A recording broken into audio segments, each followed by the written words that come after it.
नमस्कार। Short and Hindi dictation की इस वीडियो क्लास में आप सबका स्वागत है। मैं हूं संदीप कुमार। प्यारे विद्यार्थियों, आप सबको मेरा स्नेह भरा नमस्कार, ढेर सारी दुआएं एवं बहुत सारा आशीर्वाद। इस अध्याय में हम 80 शब्द प्रति मिनट की गति से डिक्टेशन का अभ्यास करेंगे। शुरू करते हैं। Ready, start. उपाध्यक्ष महोदय, प्रधानमंत्री श्रीमती इंदिरा गांधी ने हिंदी को देश की संपर्क भाषा बनाने के लिए दक्षिणवासियों से उसे सीखने के लिए अपील की है।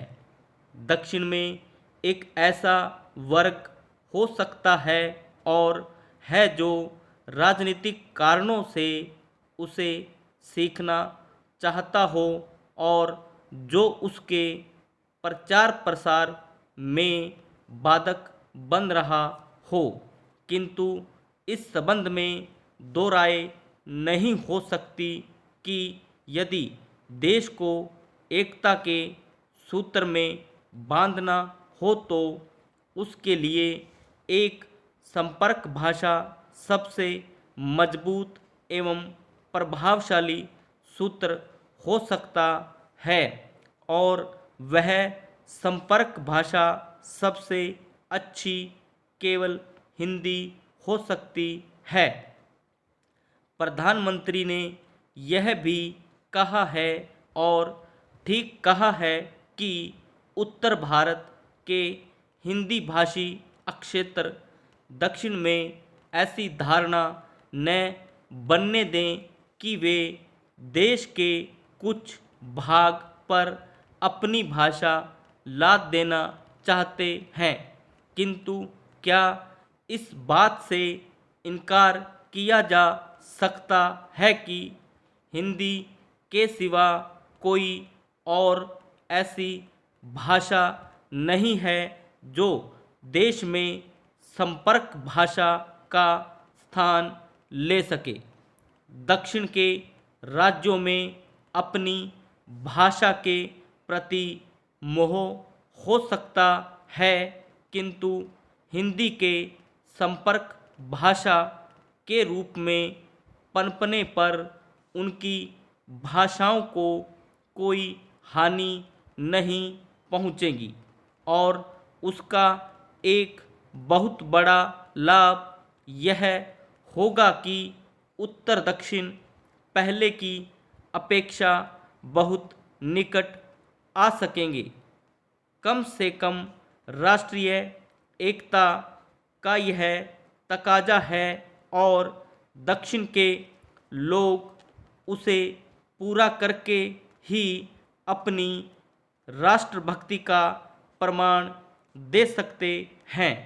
इसलिए प्रधानमंत्री को यह कहना पड़ा है कि देश में बहुत सी भाषाएं जरूर हैं, परंतु यह एक देश है और कोई इस बात से असहमत नहीं हो सकता है कि हमें ऐसी हर बात करनी चाहिए जिससे वह एकता मजबूत होती हो।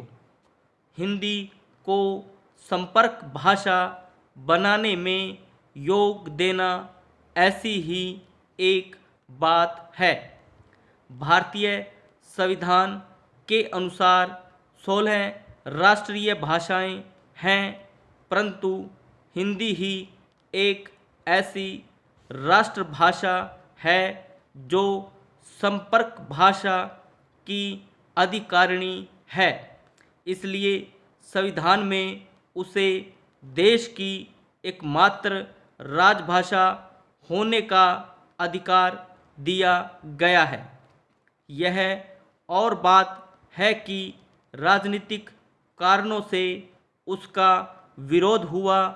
उसके खिलाफ तमिलनाडु में ज़बरदस्त हिंसात्मक आंदोलन हुए और कुछ लोग आत्मदाह करने पर तुल गए, पर इससे उसके अधिकार को खंडित नहीं किया जा सकता।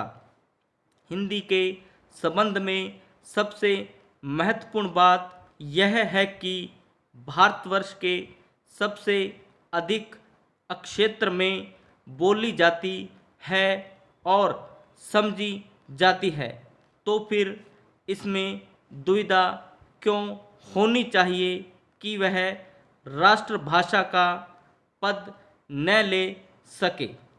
मेरे विचार में ऐसा करने पर ही राष्ट्र की एकता बनी रह सकती है। विदेशी भाषा कितनी भी अच्छी हो, वह हमेशा सबके लिए देश की राष्ट्रभाषा या संपर्क भाषा नहीं बन सकती। किसी भी राष्ट्र के लिए अपनी भाषा होना गौरव की बात ही नहीं, अनिवार्य भी है। समाप्त। प्यारे विद्यार्थियों, आप सभी निरंतर इन डिक्टेशन का अभ्यास करते रहें। आप सबका बहुत बहुत धन्यवाद।